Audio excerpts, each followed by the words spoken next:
Okay, so tonight we're here to talk about home education, learning at home, options for parents who may be considering homeschooling this year, or maybe just supplementing remote learning this year. So I'm Shannon O'Connor. I have been homeschooling my children for 13 years now, and I'm filling out paperwork for two children entering the 8th and the 1st grade this year. So I get to cover middle school and elementary school.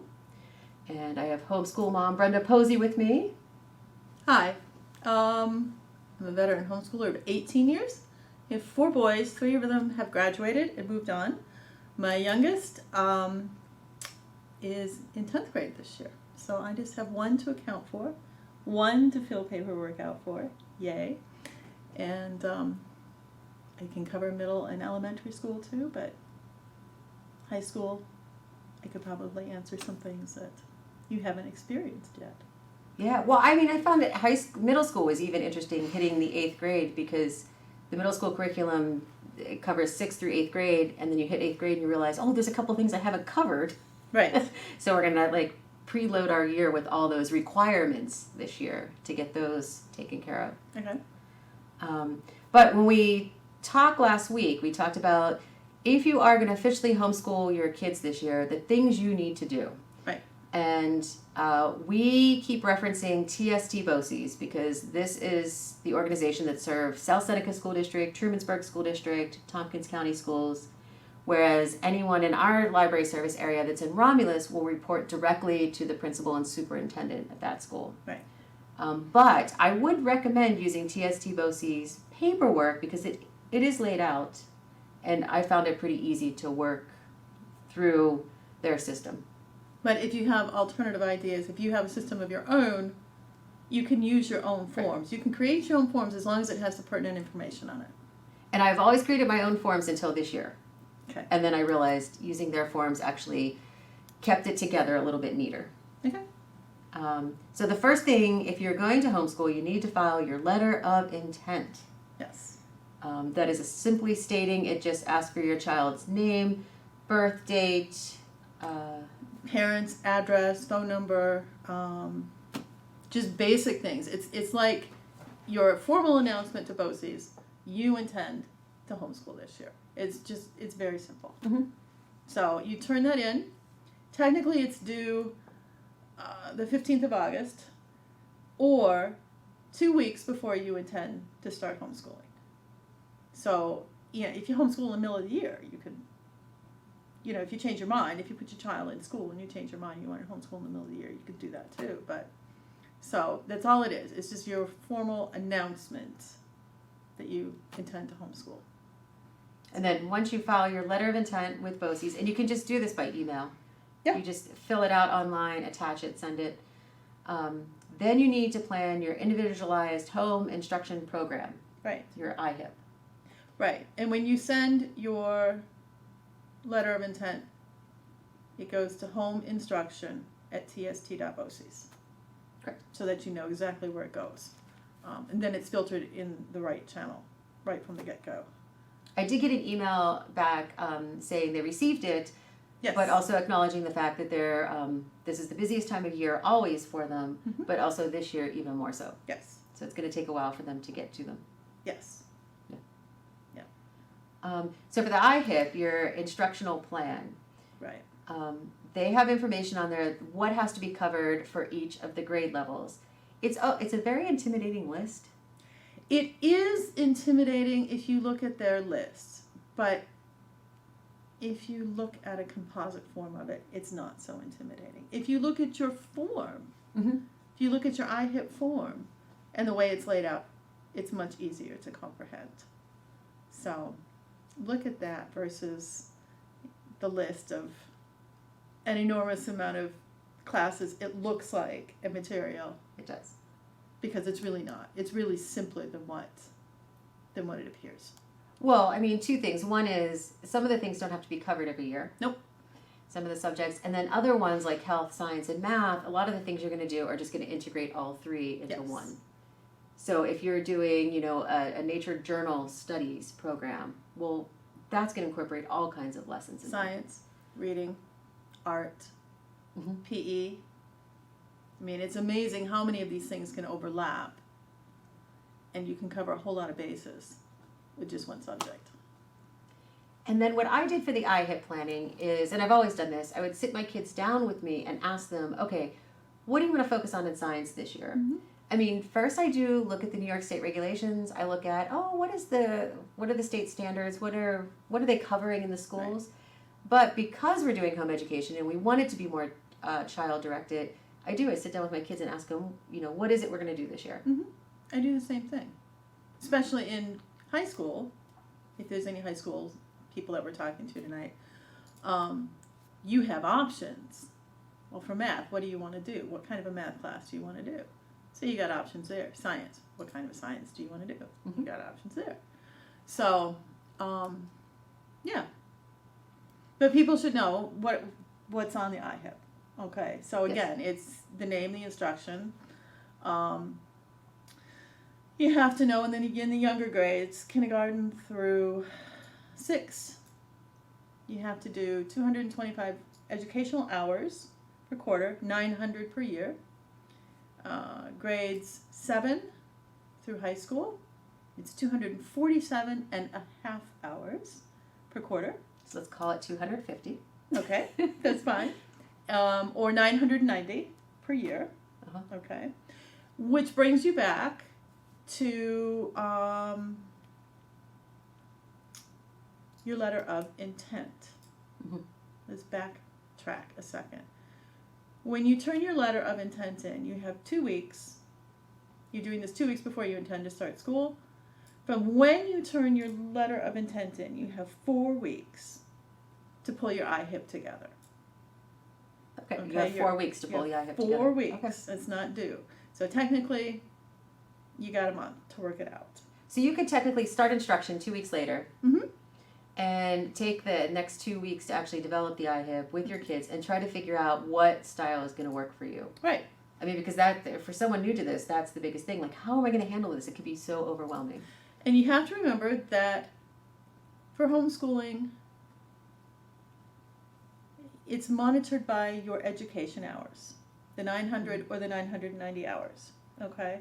So if you intend to homeschool this fall and you're thinking, but school starts the day after Labor Day. No, school starts when you say it starts. Right. So if you turn your letter of intent in, you start putting your IHIP in, and you say, I'm not starting school until the 15th of September. That's fine. Mm-hmm. It's the hours that you need to accumulate over the whole time of the year that you school. So if you school, I mean, they give suggested dates for when your quarterly reports are due. Because when you develop your IHIP, you're saying this is what we're going to cover for the year, and you have to say these are the 4 times we're going to report. Yes. And they ask you to divide it up kind of incrementally. Some people do it September through May. Yep. Some do it September through summer. One year I did it September through August. Yep. I divided it up through the whole year. So when you lay that out, so 250 hours per quarter typically is going to end up being about 3 months. Yeah. 2 to 3 months, which is, and then you break it down per week, it's actually about 2 hours a day, 3 hours a day if you do Monday through Friday. Yep. Which by the time you're done making breakfast, cleaning up the living room, feeding the animals, taking a walk, you've covered it. There you go. Yeah.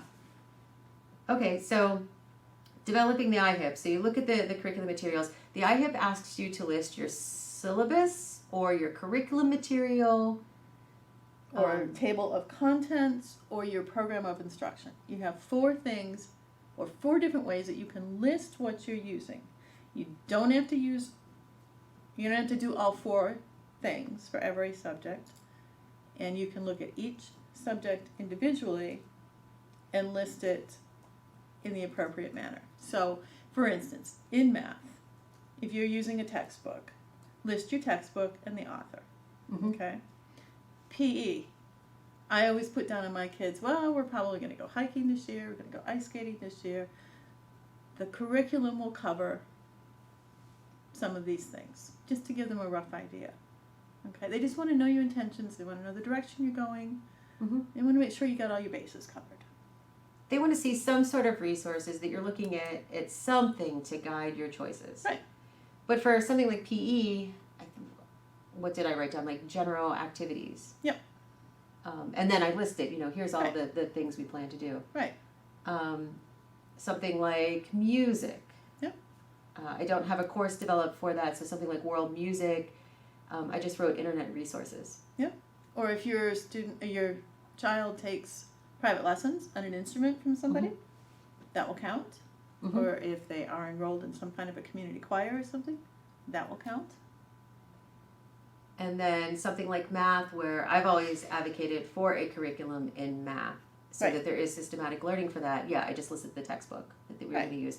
And some things for like spelling or language arts, you can buy very inexpensive workbooks You can. that cover all the bases for everything.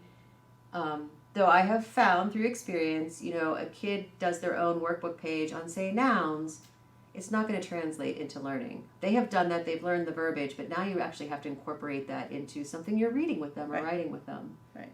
So there is some conversation about it. Right. And then whatever you put on your IHIP is not locked in stone. Right. So if you started a math curriculum with a Becca Math, we'll just say, really popular math program with in the homeschool community, and you're 2 weeks in, you're 6 weeks in, and you're like, this is not working, then don't do it. Change. And when you do your quarterly report, just make a note in there. These are the concepts we covered. We changed our materials because it didn't work. Carry on from there. So that's the thing about your IHIP. Anything that you list for sources, anything that you list for dates, for your quarterly report, it's not locked in stone. You can go back and change things at any time. And they're flexible. They'll work with you. And so that's fine. And you don't have to cover everything through your school year. Like some classes, like you said, you don't have to do every year. Or in high school, some things are only half your classes. Or you can divide it up like you want to, like PE in our family. We're not outside winter people. So for us, PE is September through like maybe Thanksgiving. And then we resume and finish what we haven't done like April and May when it's warm again and we're brave enough to come out of the house. So, you can look at it like that too. So in winter, you can really hit those practical art courses Yes. for high school, because now you're in the house and you're doing your baking, cooking, Yes. handwork, projects. Or you make up for lost time, or you get ahead of the game because Oh yeah. There's always something that interferes where suddenly you're not ahead of the game either. Well, sure. I mean, I find the math textbook kind of goes out the window, in early spring when now we're outside and doing a bunch of farm chores Yes. and we're doing Yes. things, and oh my gosh, we forget to do that for a week, and then we have to go back and Yes. sort of play catch up on those. Yes. I like to spend May is our finish up month because we're out in the garden, so I don't want to be held down by things. So May is like, well, let's piece together everything and make sure we've covered all our bases and finish up for a year. Okay, so if you're looking at IHIP and say elementary, and you're looking at all these subjects you have to cover, do you have to run out and buy books for all of these? Nope. So what I recommend is first take a look at what grades you're teaching. Whether it's one grade in elementary, couple grades, high school and elementary, okay? And see what subjects you have to teach. Elementary is straightforward. I mean, you always have your core subjects, no matter what year you are in school. But then you have some extra things that you have to do along the way too, like New York State history is in elementary school, or technology in middle school, which is like home skills, home ec and woodshop. That's basically what that is. Or government when you're in high school. I know by 8th grade you have to cover the U.S. Constitution and the New York State Constitution. Right. Exactly. So figure out what you have to teach and at what level. And then see what resources you have at home. You might be surprised sometimes. And of course, the internet can be a huge resource. It can be a huge resource, but it can be overwhelming too. It can. You gotta learn to set limits. Yeah. So then I would say see what resources you can borrow from the library or from friends or other homeschooling families if you know them. Mm-hmm. And once you've reached that, then go back and see what you need yet or what you want, because those can be two different things. And then you might have to do some book buying. But you really don't need a ton of stuff in order to homeschool and in order to homeschool well. So, like, you and I both agree about having a math curriculum because it gives them a good foundation. Right. Gives them an organized way of learning math, which is really important. And if you kind of aren't a math person, it can be a real big help for you. So. Yeah, a little sideline thing. When I was a third grade teacher, I decided that I was not going to follow a math curriculum. I was going to incorporate math into everything we did that year, particularly in science and social studies. And we did that. But I found at the end of the year, when my kids went to fourth grade, they did not do well on the math testing at all because they had lacked all that paper, pencil practice on those that do show up on standardized tests. Right. And actually, when you're trying to do woodworking projects, you do have to have your kids line up problems on a page. So yeah, that was a great learning thing for me. I realized, okay, no, you can't just wing that. Right. Yeah, there are some things. So I always recommend that you buy curriculum for something that you really don't feel comfortable with teaching. Yeah. And then so what I did on my iHips, when I list the syllabus for science, I've always just put down library materials. Yep, I do too. Yeah. I mean, I've never committed to anything at the beginning of the year because we're not really sure what direction we're going to go. Right. So it would be nice if, like, it would be great to get questions. So if there's anyone out there in Facebook land who has questions about any of this, we're willing to take them. Luke, that goes for you too. Is it more difficult when you get into high school for finding curriculum, or do you find yourself just looking for more literature-based? We've always done literature-based. Okay.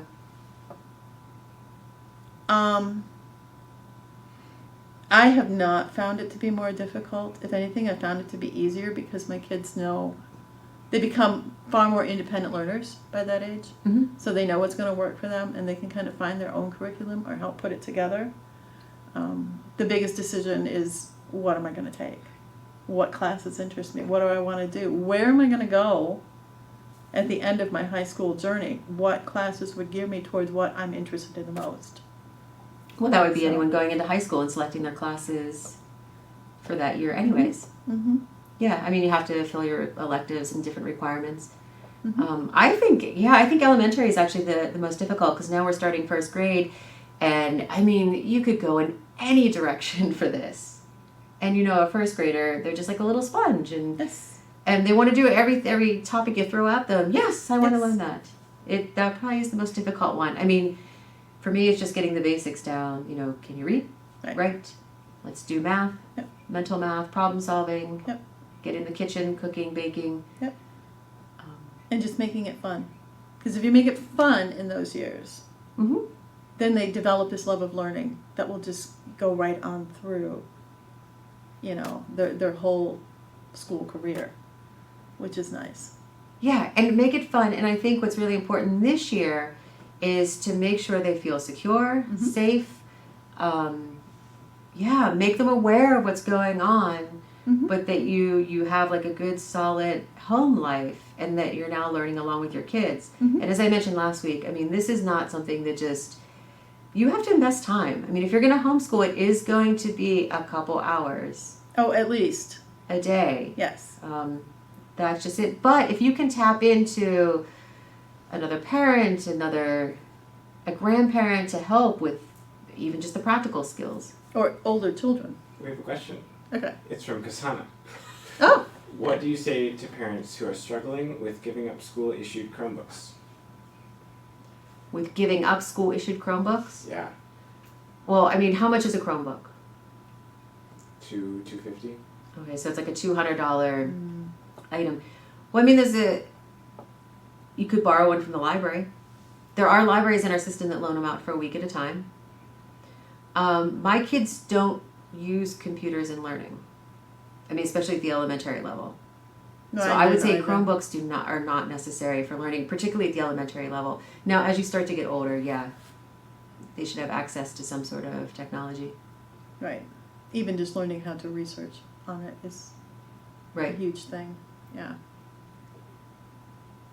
I would say go to Trumansburg Library and ask to borrow a Chromebook. But incorporate it in bits and pieces in your curriculum so that you don't become dependent on it. You know, you can make it a part of your curriculum, but not your whole curriculum. Yeah, so the only thing I've done at the younger level as far as technology is I have shown the younger one how to use, Overdrive on the library catalog, or we also use Audible. So doing audiobooks. Okay. Because listening to higher level written books Yes. is great for vocabulary development. Mm-hmm. I mean, that's a great time for a kid to sit down for an hour and just work on some drawing Mm-hmm. or playing while they're taking in all this auditory information. Mm-hmm. I can't recommend audiobooks enough. Mm-hmm. Yeah, we always listened to them too when the kids Yeah. were growing up. Every night.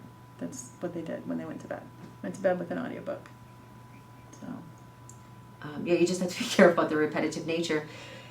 Like when they get into a loop and they Yes. just want to listen to that same book again. Yes. But it's also good when you have an older one because now you can both listen to the same book, and then that's a great time during lunch just to have a book discussion. Mm-hmm. So now we're covering it while we're just sort of living life. School, the more you homeschool, the more you see that school becomes just a natural part of everyday life. Mm-hmm. You do have your time set aside, your 2 hours, your 3 hours, to do some intensive work. But it's just everything you do kind of becomes school. So for me as a working parent, my biggest difficulty was for a while I was stuck in the rut where we would wake up in the morning, we are going to work on our lessons first thing in the morning. And I found that doesn't actually work. I mean, for us to wake up, I want to get some work done first thing in the morning, Mm-hmm. personally. We need to, do the dishes and do household chores. But I find hitting workbooks and doing the book sort of learning after lunch has really worked out nicely. Because you could do focused reading one-on-one with one child, then they go off to listen to a story, and then I can work with the older one. Mm-hmm. So it is like a couple hours of sitting down with them. Mm-hmm. I only do that maybe 3 or 4 times a week, and we do it on Sundays. We don't study Monday through Friday. Mm-hmm. Mm-hmm. Yeah. Well, in our day, they started school in the morning with some of the book work, like my older kids. And then after lunch, they would sit down for independent reading time. That was my chance to work one-on-one with the younger kids. So it kind of all balanced out that way too. Yeah, so it's whatever works for you. Yeah, It's because not- every family is unique and individual, and you've got to find what works for your family. And you're not going to find this in the first week or 2 of school. We're talking the first 8 weeks of school, your first quarter, and there's nothing wrong with that. Homeschooling when you are new, we used this phrase last time, is something you want to grow into. So don't think that you've got to jump in full thing, that first week. You don't. Just work yourself into it. And it can seem overwhelming. You think, I'm never going to get all my hours in. I'm never going to get this done. You will. It all falls into place once you get in the routine and you see what works.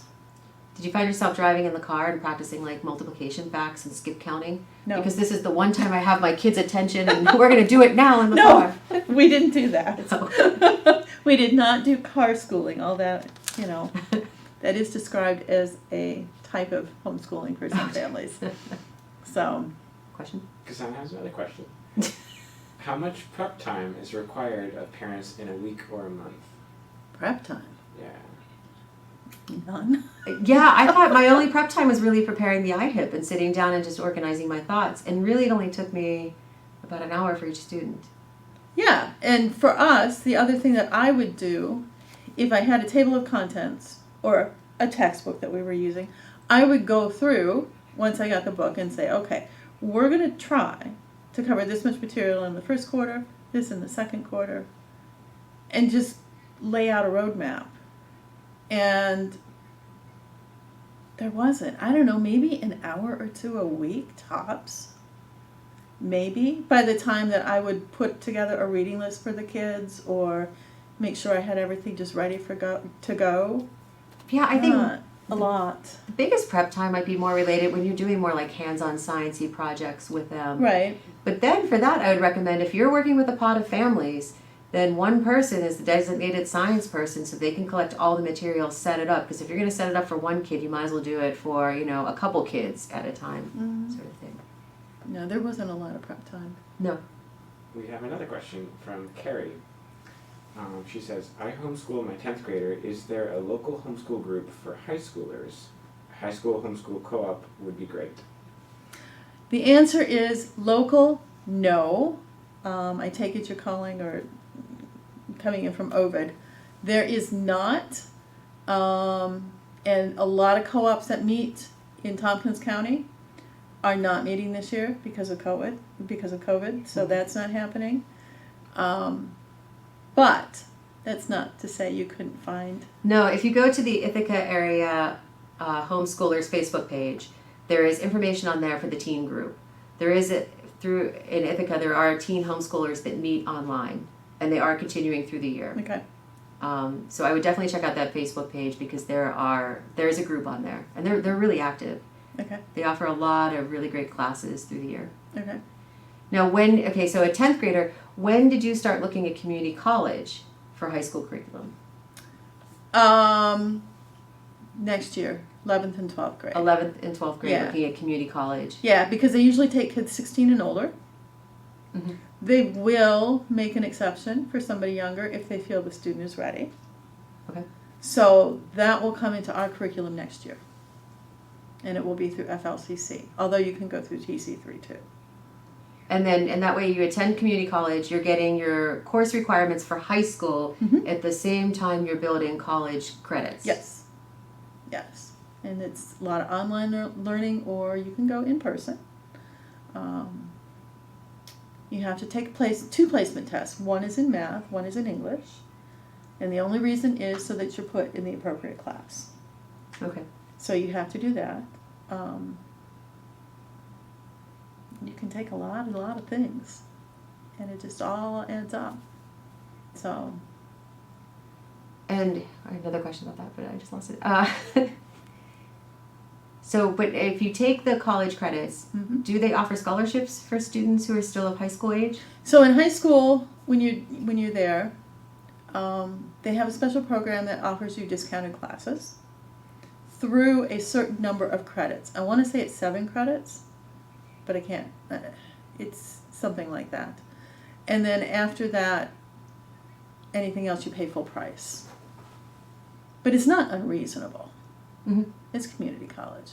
But there is no financial aid available because, like government financial aid. Right. Because you're still in high school and you're not enrolled in the college proper, as a college student. And then how did your kids officially graduate from high school? Do you get a GED equivalent? Do you just get a letter from the school? You can. I have never gone that route for my children. Okay. In high school, there's a certain number of credits that you have to fulfill. You turn your test scores in because they have to test every year in high school, and you can give the test. And you have to do the paperwork, your quarterly reports. You turn all this in at the end, and then you can get what they call a letter of equivalency. Okay. Okay, it's not a diploma, but it is saying that you have completed the equivalent of a traditional high school education. So you can get that. You have to keep a transcript. You have to list their classes, list their grades. You have to turn that in too. Isn't that already on your quarterly reports? No. Well, it is, but you have to have a separate transcript paper. Okay. It's available on the BOCES website. It just makes it easier for them. And this is just at the high school level? This is you just should at the worry high about school this. level, yes. So if you go into FLCC or TC3, you can be part of the TASK program too, which is what the GED program is called now. Okay. And if you complete 24 credits in certain classes, history, math, economics, okay, it's real similar to your high school homeschool curriculum. You complete those 24 credits there, that's the equivalent of getting a GED. And then you can count that. Okay. Does that answer your question? Yeah. Yeah. Yeah, I mean, because if you start, at the high school level, you kind of want to know, how are my kids going to transition? Right. Do they transition to college, Right. a technical school? Like, what do they have as a background? Right. And then I have found, because at FLCC, and I'm sure TC3 too, I've just never been there, they have colleges from New York that come to display what they have, what they offer, what their programs of study are, and to meet with kids. Every week, there's new schools there representing themselves. And I found in talking to these guys that if your child has 30 or 35 credits earned at a community college, that's an automatic transfer. They won't even bother to look at your high school stuff. So if you can get that many credits, my second son did. He got 60 credits in the 2 years that he was there, because he went in summer school too. That was just an automatic transfer. So Okay. no matter what, no matter if I had my letter of intent or whatever, they didn't even want to see it. He'd proven himself enough with those college credits, Okay. and they would just accept him as a transfer student.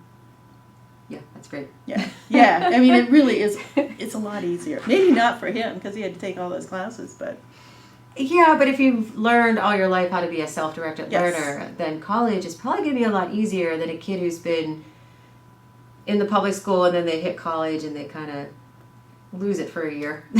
Right. Trying to figure out, because you got to learn study skills. You have to learn how to manage your time. Yep. And if you're homeschooling, like for me, I always talk about I have my teacher planner book, and my kids are responsible for writing down what they're doing each day. Yep. That way I can look and see, well, what did you do yesterday? We really didn't hit all these things. Right. How can you budget your time better tomorrow to really make sure we hit this? Yeah. And when Jonah did it, I will say that was the first time he'd ever been to school, because none of my kids had ever gone to school. He didn't feel out of place. It was a very easy transition for him to go into the classroom. Mm-hmm. And as a homeschooler, he didn't feel out of place. He didn't feel any different than anybody else. And as being a younger student there, he didn't feel any different either. Okay. So there was just no stress at all. It was just a very easy transition for him. So. Yeah, I mean, that's the only thing about homeschooling this year is, up until now, I've always laughed when people say that homeschoolers are isolated, when actually I find homeschool kids to be like the most articulate kids with adults, Mm-hmm. because they've grown up talking to people of all ages Mm-hmm. through various activities. A little more difficult this year because a lot of people aren't getting together. Right. And so we are going to lack that, but I guess we're all going to feel the lack of socialization this year, not just the students. But maybe it won't be all year either. We Might don't not know. be all. Yeah, they can, and the older kids can still connect online. Yeah, and learning communities are cropping up online to help kids with that too. Correct. So, So yeah, I mean, through this library, we are considering doing a writing group with kids. good. I really want to start with fiction writing and then move into using the New York State Archive contest for students. That'll get in a lot of history credits. It would be nice also, you were talking about doing a nature studies Mm-hmm. group. So we we have the lovely woods behind the library, so we could do this as sort of a distancing Mm-hmm. sort of activity. Mm-hmm. Parents are forming pods, and I really hope they do use outdoor spaces. I mean, Right. really, this is the year to learn about your community. It is. This is like, let's learn what's in our neighborhood, what's the history of this house we live in. Mm-hmm. Let's look at old photos of Main Street and see what used to be here Mm-hmm. and talk about that. Mm-hmm. Yeah. Yeah. It's lots of opportunities. Right, and then so you're just learning along with your children Right. as well. I mean, sometimes I do just pick the topics I want to know about. I know, because the more you homeschool, the more you learn of the gaps in your own education. Right. And so you can fill in your own gaps. And it's kind of cool to see that, we really, really never, ever know it all. So there's always something new to learn. And if your kids see you getting excited about learning, well, that builds their enthusiasm too. And when they see that even at our age, we're still learning, it's a great example to set for your kids. That learning doesn't stop because it's 3 o'clock in the afternoon and school is closed. Learning is all the time. Right. And learning can be enjoyable. And there's a lot to learn. you know? Yeah. So Just stay away from the news, the daily news. Keeps everything calm. that's the first thing you learn. Don't look at the news. No, and this is a great time to cover that. Like I said, in the primary grades, you got to cover the Constitution, New York State Constitution, and what a great time right now to read about both of those and to learn about them. Mm-hmm. And then you realize your older kid has to do it, so the younger kid's just going to learn it alongside too. Right. Kill two birds with one stone. Yeah, we get that covered. Yes, exactly. In New York State history. This is a good year for New York State history because, with travel bans and things like that going on right now, well, you might as well focus on where you are right now. Mm-hmm. Get that out of the way. Mm-hmm. It's an easy time to do it. Oh, absolutely. Mm-hmm. And, because we ran a local history project for 2 years through the library, it was based on using primary source documents. So the archivist, Monica, has a lot of materials already pulled for at least like the Ovid and Romulus area in southern Seneca County. So if anyone did want to do research on buildings or the military lots, we have all that information pulled together and could just send that out quickly. Mm-hmm. So you could use library skills without actually having to come in. Right. Yeah. Yeah. Do you have anything else you would like to add about curriculum? Because Don't be overwhelmed. Just don't. Just go into it and enjoy it. So that's what I would say. Oh, well, the only other thing I would say is there are books, if you really feel overwhelmed and you just really want a roadmap, there are books out there like the E.D. Hirsch, What Your Child Should Know in Third Grade, Kindergarten. You can look at some of these questions. And they will spell things out for you. There's a good one by Rebecca Rupp, R-U-P-P. She lists everything year by year. Okay. So they give you ideas for literature, for math, for textbooks. So. We have another question Yep. from Jackie, asking about adjusting curriculum for different ability levels. Have you taught two kids in different grades from the same social studies or lit curriculum? And how do you adjust for the different ability levels? Yeah, absolutely. We would have a book, a literature book, a history book, that we would read through as a read aloud for history. And then they would do independent projects at their own levels for the same thing. My second child and my third child, they were exactly a year and 2 weeks apart. So a lot of times we would be doing the same thing together. And they both had their own strengths, their own weaknesses. Mm-hmm. So we would do some of those literature things together, history things by reading together, and then go off into doing their own thing at their own level afterwards. So, if one kid was ready to write a research paper, say he would, but if the other one wasn't quite ready to do that but could do a book report, then he would do that. Whatever the case may be. Okay, so I like the idea of the read aloud because you could take higher level content Yep. that the kids can't read themselves, Yep. present it to them, read it to them, discuss it, and then one who maybe is already like writing, doing research can go on and write. The other one can maybe draw the pictures Yep. and do some more just descriptions related to it. Right. And then if there was one kid that had one area that he really wanted to learn more about, and the other one had another area that was completely different that he wanted to learn about, they could both put their own presentations together and then present to each other. And so one has learned from the other.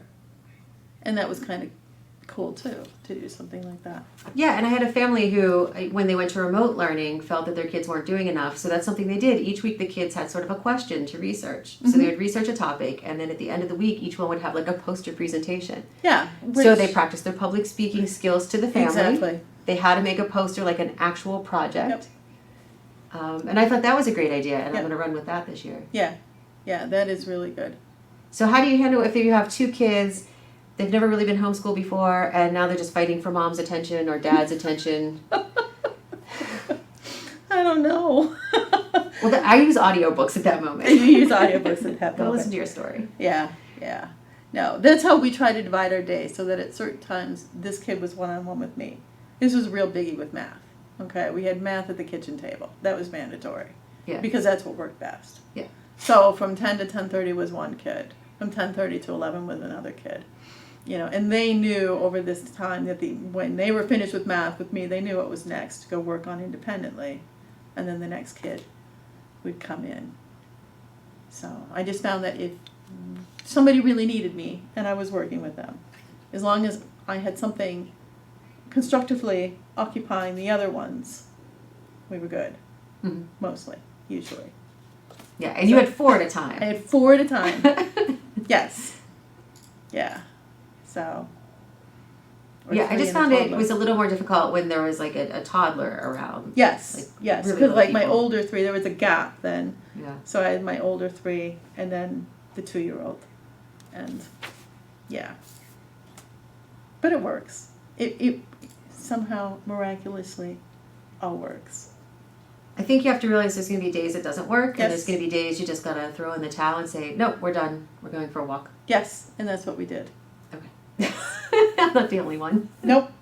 Or that was the day that we just sat around and read. Yeah. Or that was the day of creative art day. Make a mess and be artistic day. Or, that was field trip day. Let's Yes. get out of the house and go explore something. Mhm. And it did everybody a world of good. Yeah, to have that flexibility is good. Mm-hmm. It keeps everyone like in good mental health. Yes. Yes. Jackie has another question. Any insights on how to de-school for those of us coming out of public school? Oh, that's huge. I just found a book. I don't think I brought it with me tonight. I will have to look at home or email me and I will give you the title. But it's called Deschooling Ourselves and Schooling Our Children or something like that.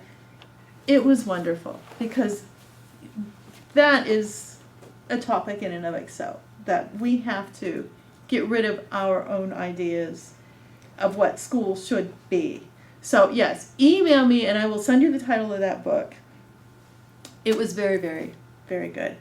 I would also encourage you to read like John Holt Mhm. or John Gatto, because they were all into deschooling or showing you what school can really look like, what education can really look like without being formally structured as school. Yeah, How because natural learning takes place.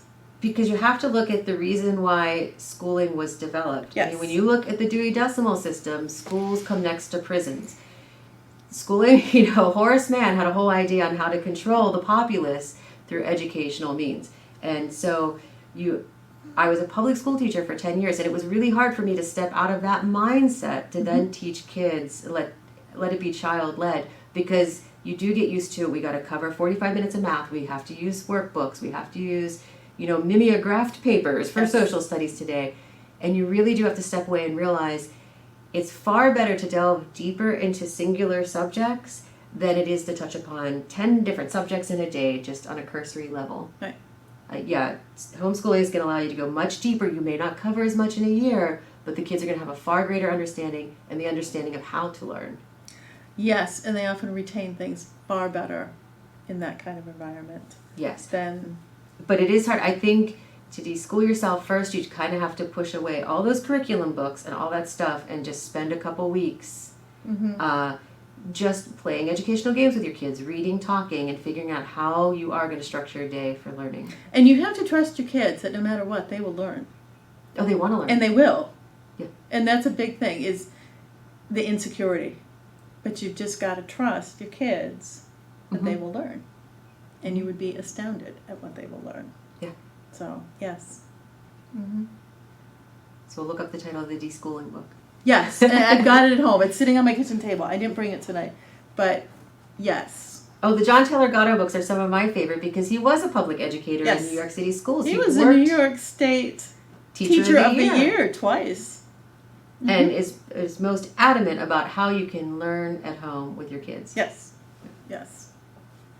And he gives you examples, like he had some kids in a boat building class.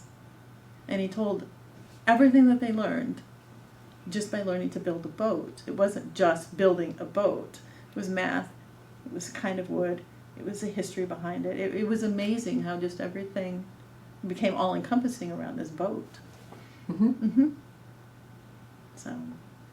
So on Thursday, August 27th, we'll be meeting at the library at 6:30 in person, and that way we can share curriculum materials, we can give samples of all the paperwork, people can ask questions.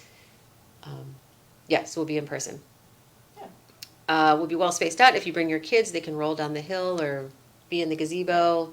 They can walk through the woods. I mean, there's things for kids to do around here, Yes. to be on their own. Yes. And we have one more question from Jackie. Okay. How do you balance the roles of mom and teacher?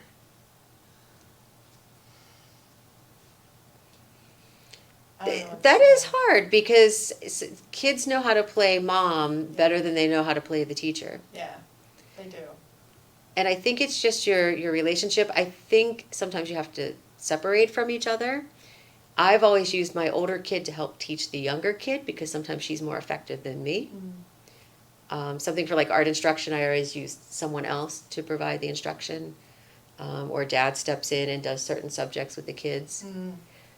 It is hard. I think sometimes mom has to put herself in timeout to calm down, to realize, yeah, you're exasperating the problem. This is not helping the learning. And so to take a break yourself and to reflect on how you're addressing this. How did you do it with 4 boys? I don't know. I don't have an answer. You just do. I mean, again, it just falls into place. And But I know what she's saying because I have a kid who learns better from other people than me. Taking direction from me is much harder than taking it from other people. I didn't have that. And so, I mean, there are times where I just say, look, we're doing lessons. This is learning time. Right. This is not up for debate. Well, yeah, we had that in our house too. The mom has spoken. We're doing school. Yeah. You know, and they get that. I think they do. I think when you lay it out that this is school time, not, Right. negotiation. Yeah. Exactly.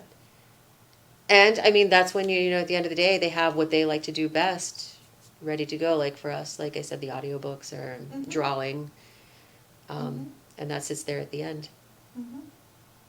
And I don't know if my kids ever saw me as being different as a teacher than as a mom. It might be different, too, for kids coming out of public school and now homeschooling. Yes. Because they know teacher expectations. Right. And they know mom. Right. They know the buttons. Right. Right, exactly. And that can be true too. Well, my teacher wouldn't make me do this. Well, we wouldn't do this in school. My kids never had that experience. They were always home with me and always. Does the deschooling book address this as well? Like, how do you take a kid out of the public school and now they got to work with the parents who they're used to dealing with on a different level than a schooling level? I don't remember. I'd have to go back and look. It's been a long time since I've read that book. But, people say, who do this, people say, who've had their kids in school and they bring them home, take a year to deschool. Everybody. Deschool yourself, deschool your kids. And just let education be free. And let them figure out who they are and how they learn. Because a lot of times in school, you're told how you're going to learn this. Where in homeschooling, you can figure out your natural way of learning and your strongest way of learning. This is a perfect year to do that too, because you shouldn't be worried about falling behind the public school kids. Right. Because as we talked about, if students are going back to school, or even virtually, they're not going to cover the same amount of curriculum this year as they would in any other year. Right. Because there's going to be health and safety issues.